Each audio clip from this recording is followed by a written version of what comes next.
Hello and welcome back to our channel. This is your Sonia ma'am और I hope कि आप सब अच्छे से पढ़ाई कर रहे हैं बिकॉज एग्जामिनेशन आर कमिंग और उसके लिए आपको प्रिपरेशन की बहुत ज़्यादा ज़रूरत है। उसके साथ साथ आपको टाइम मैनेजमेंट की भी बहुत ज़रूरत है।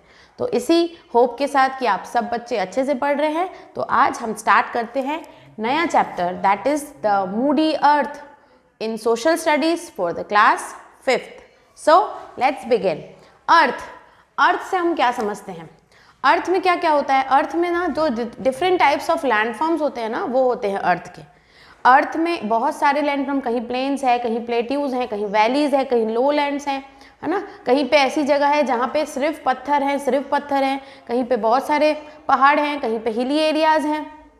तो ये जो अर्थ के वेरियस वो हैं लैंडफॉर्म्स हैं, उसके बारे में तो हम सब जानते ही हैं।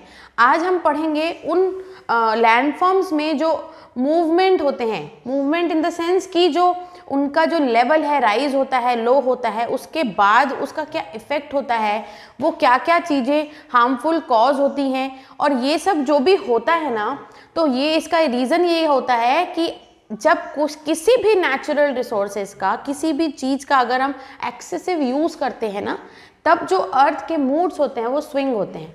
इन द सेंस कि अर्थ डिस्टर्ब होती है, जो उसकी जो नेचुरल चीज़ों का हार्म होता है, ज़्यादा यूटिलाइज होने की वजह से उसको जो प्रॉपर नरिशमेंट नहीं मिलता है, उसकी वजह से अर्थ जो होती है ना बहुत ज़्यादा डिस्टर्ब होती है, जिसकी वजह से बहुत सारी चीज़ें ऐसी हैपन होती हैं, कॉज होती हैं कि जिसका बैड इफेक्ट ह्यूमन लाइफ में सबसे पहले पड़ता है, ह्यूमन लाइफ में पड़ता है। Because human life he connected होती हैं इन सब नेचुरल रिसोर्सों को यूज़ करने के लिए, नेचुरल रिसोर्स को ओवर एक्सेसिव यूज़ करने के लिए।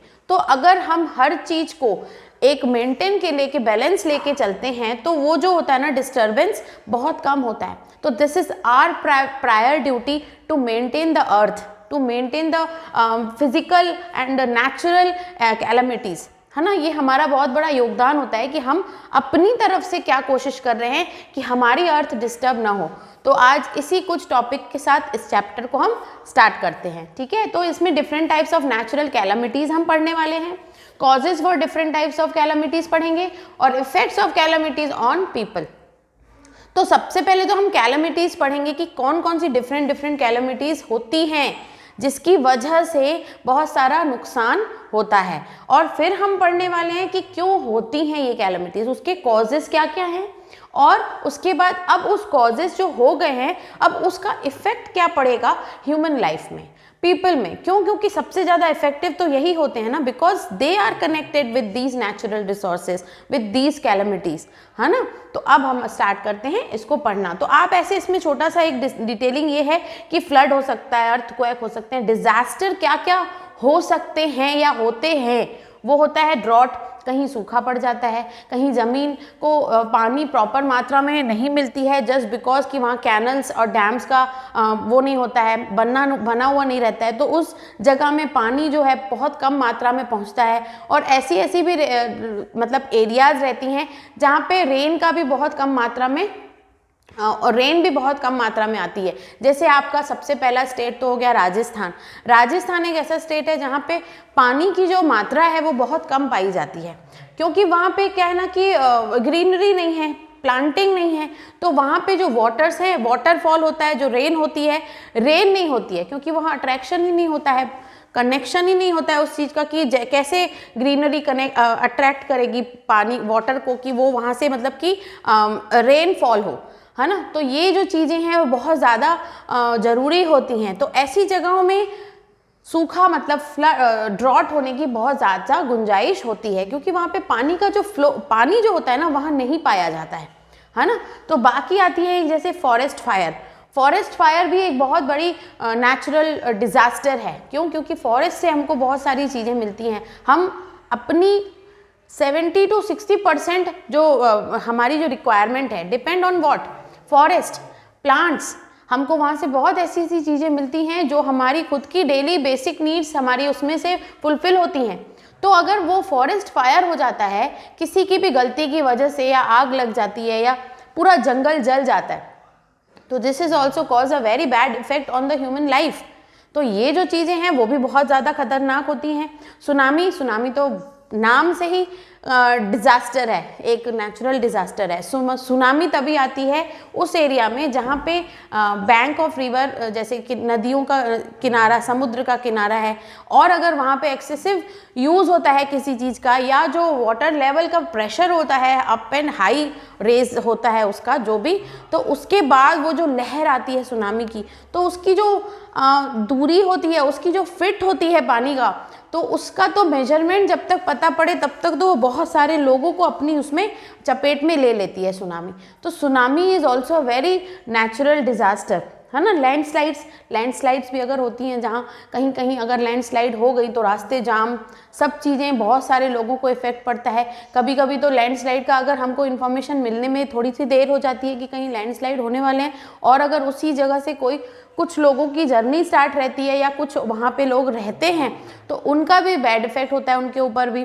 तो ये भी एक तरह का डिज़ास्टर है।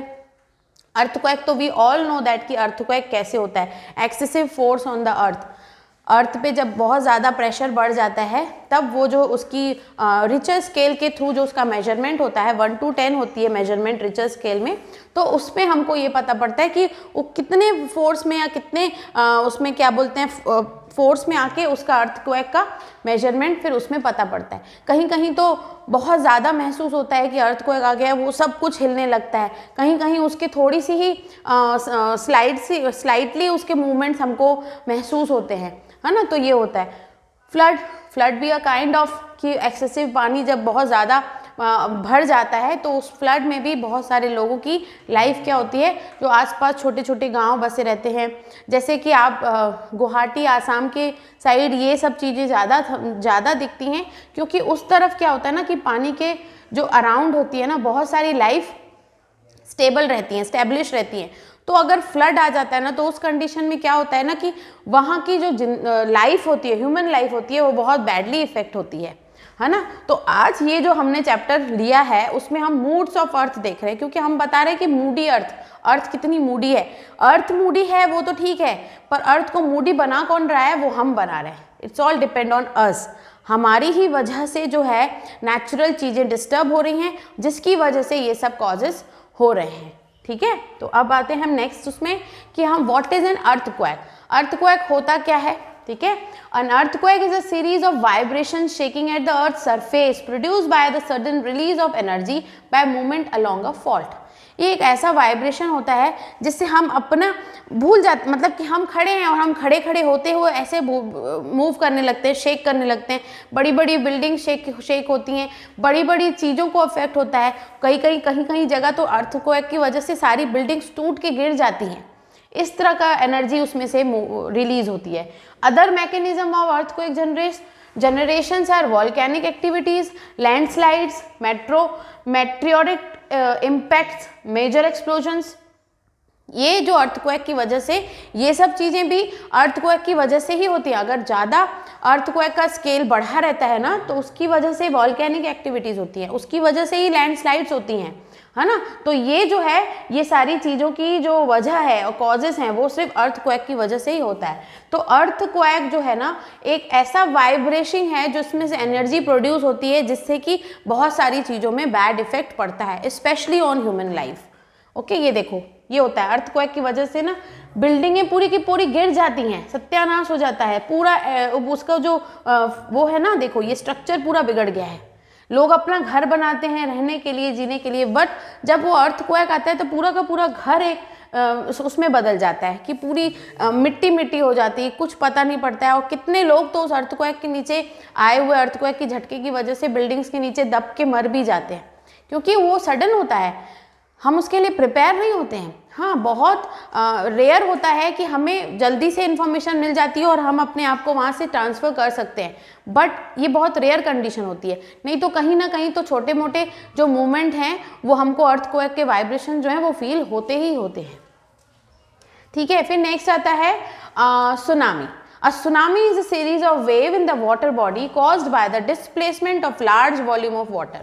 लार्ज वॉल्यूम ऑफ वाटर जब डिस्प्लेस होती है, जब वॉल्यूम वाटर का बढ़ जाता है या जो पानी की जो गति है वो बहुत हाई हो जाती है ना, तब सुनामी कॉज होती है।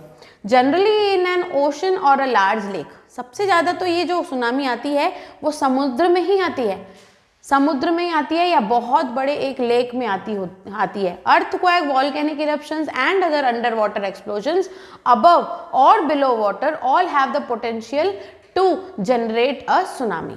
उन सब में भी सुनामी को जनरेट करने की पोटेंशियल होती है। अर्थक्वेक सिर्फ हम इसमें नहीं देखते हैं हमारे लैंडफॉर्म्स में, हमारी ज़मीन में। अर्थक्वेक जो होता है वो पानी के अंदर भी आ सकता है, तो वो जो है वही जनरेट करता है सुनामी को। वॉल्केनिक जो चीज़ें हैं, इरप्शन है, वो पानी के अंदर भी होता है, तो वो जब चीज़ें एक्सेसिव हो जाती हैं तो वो किसका फॉर्म ले लेते हैं?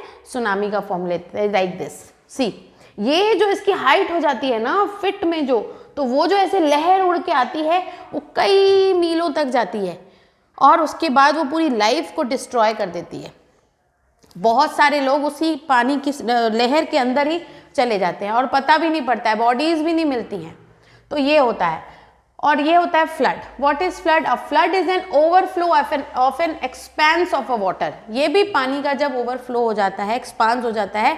फ्लड में क्या होता है ना, जो उसकी वेव्स होती है ना वो सुनामी के कंपेयर थोड़ी सी कम रहती हैं, और जो सुनामी की वेव्स होती है ना वो बहुत ज़्यादा हाई होती हैं, है ना।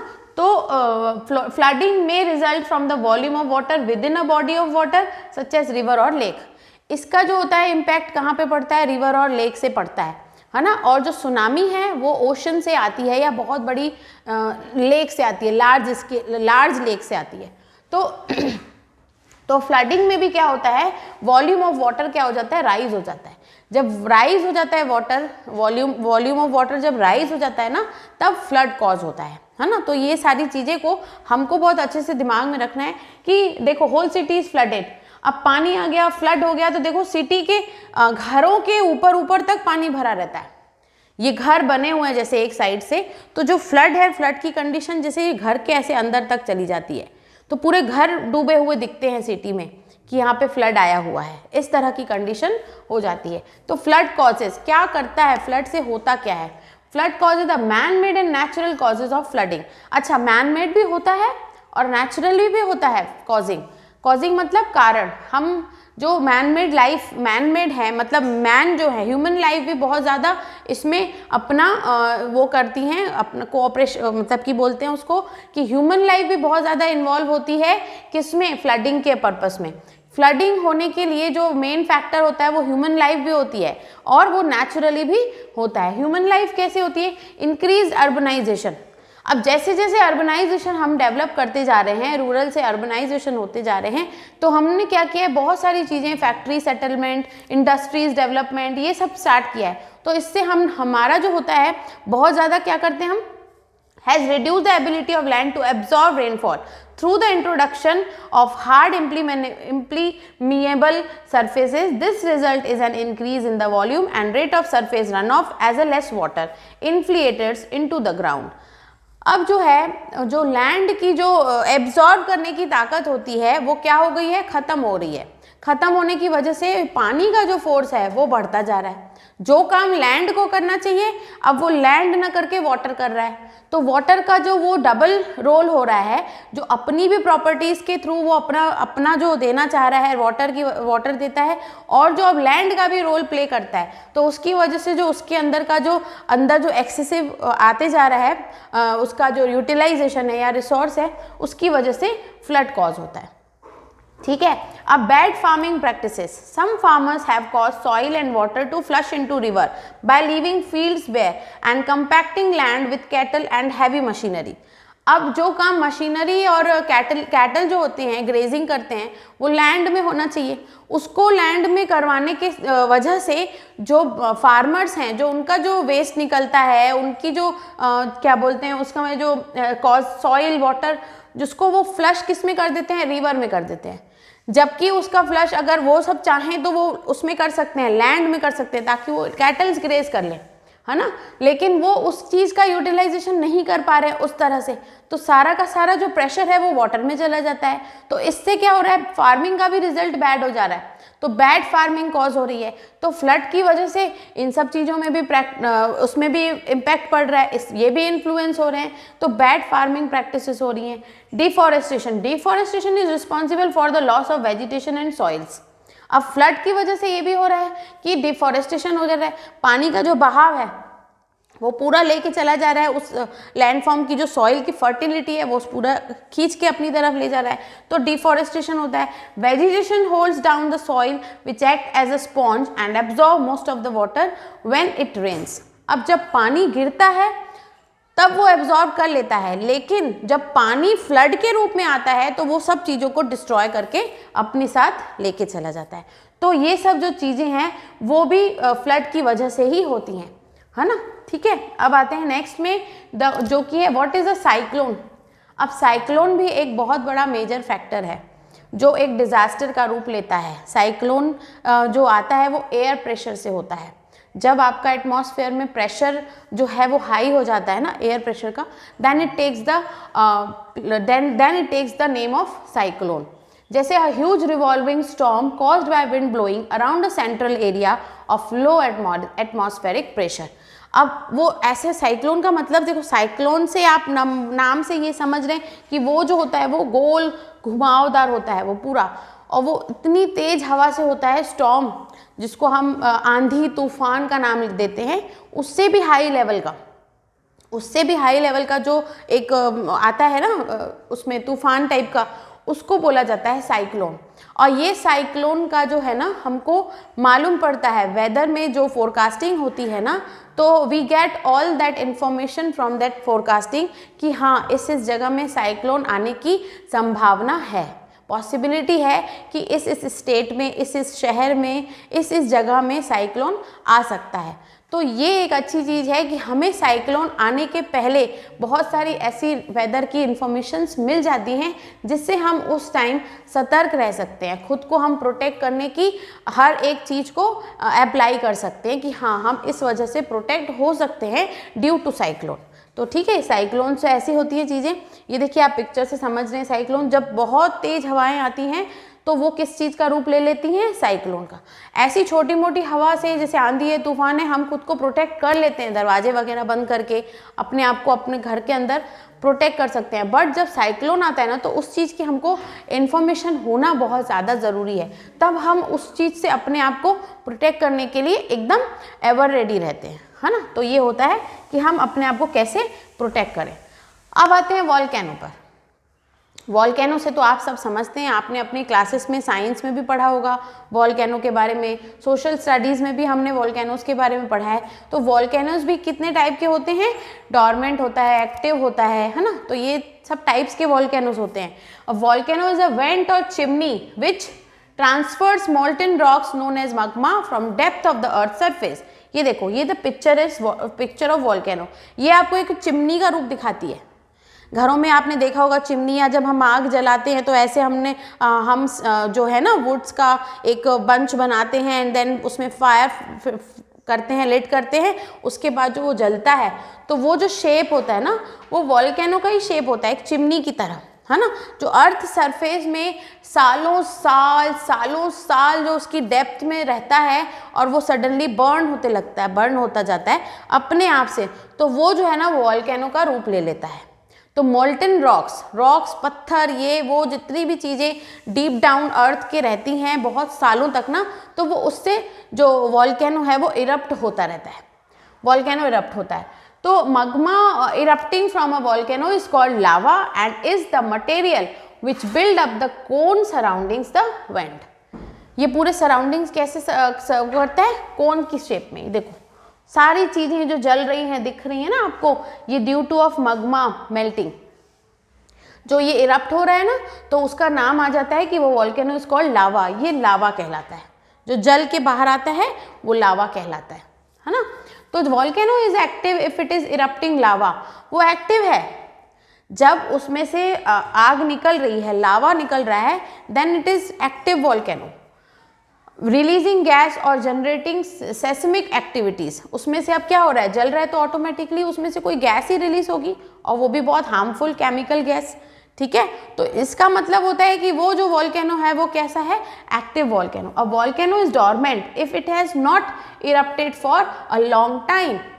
एक वॉल्केनो जब डोरमेंट तब कहलाता है जब वो बहुत सालों तक इरप्ट नहीं हो रहा है, उसमें से मग्मा, उसमें से लावा प्रोड्यूस नहीं हो रहा है, then this type of volcanoes are known as dormant volcanoes, but could erupt again in the future. हाँ, लेकिन वो फिर इरप्ट हो सकते हैं फ्यूचर में। ऐसा कोई वॉल्केनो का क्या बोलते हैं पर्टिकुलर ये नहीं है कि डोरमेंट है तो वो एक्टिव हो ही नहीं सकता है, नो।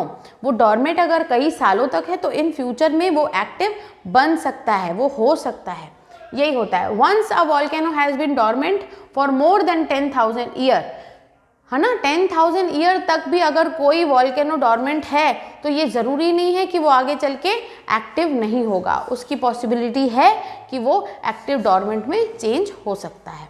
ओके, तो ये वॉल्केनो के बारे में हमने लिया। अब आते हैं हम स्टेजेस ऑफ वॉल्केनोज पे। जैसे मैंने आपको बताया कि बहुत सारी स्टेजेस होती हैं वॉल्केनोज की। सबसे पहले तो होती है एक्टिव, है ना, जो यहाँ से मग्मा तो सब में है, देखो, ठीक है, मग्मा सब में होता है। जो मग्मा को क्या बोल सकते हैं हम, बहुत सालों से जो बहुत सारी चीज़ें दबी हुई हैं अर्थ सरफेस के अंदर, ठीक है, तो वो जब रिलीज होने के लिए एक्टिव इरप्टिंग नाउ और मैनी इरप्ट सून, ये एक्टिव होता है मतलब वो इरप्ट हो रहा है ना, उसमें से लावा प्रोड्यूस हो रहा है, वो टाइम टू टाइम होता रहता है इसमें एक्टिव वॉल्केनोज में। डोरमेंट में क्या होता है कि has the ability to erupt again, इसमें एबिलिटी है पर अभी भले नहीं हो रहा है, पर हो सकता है कुछ सालों के बाद फिर वो डोरमेंट हो जाए, फिर वो एक्टिव हो जाए डोरमेंट वॉल्केनो, तो ये पॉसिबिलिटी है। अब आते हैं एक्सटिंक्ट वॉल्केनोज, ये भी बहुत जगह पे आपको मिलेंगे एक्सटिंक्ट वॉल्केनोज, जिसमें कभी भी वहाँ से लावा प्रोड्यूस नहीं हो सकता है, विल नेवर इरप्ट अगेन, वो इरप्ट हो ही नहीं सकता है। ये टाइम टू टाइम इरप्ट होता रहता है, ये मैनी ईयर्स के बाद भी इसमें एबिलिटी रहती है कि वो इरप्ट हो सकता है। और एक्सटिंक्ट वॉल्केनो में तो इरप्शन होने की पॉसिबिलिटी ही नहीं रहती है, वो नेवर इरप्ट, है ना। तो आई होप कि मुझे ये समझ में आ रहा है कि मैंने जितना आपको इस चैप्टर में करवाया, मूड्स ऑफ अर्थ करवाए, मैंने आपको अर्थ के मूड्स बताए, उसकी वजह से जितने कॉजेस होते हैं, जितने डिज़ास्टर होते हैं, मैंने उसको एक्सप्लेन किया आपके साथ। और आई होप कि आपको ये सब चीज़ें अच्छे से क्लियर हुई होंगी। तो आप अपने सोशल स्टडीज़ चैप्टर में जो चैप्टर 12th है मूडी अर्थ, उसको आप रीड करिए और अच्छे से उसको एक बार अपने वर्ड्स में उसके क्वेश्चन आंसर्स को सॉल्व करने की कोशिश करिए, बैक एक्सरसाइजेस करिए और एग्जाम्स की प्रिपरेशन करिए, because now you are having very few days left for your final examination. तो आई होप कि आपको उतनी डेडिकेशन से पढ़ाई करने की बहुत ज़्यादा ज़रूरत है। तो इसी उम्मीद के साथ, इसी होप के साथ मैं आपसे फिर मिलती हूँ। Till then, good day.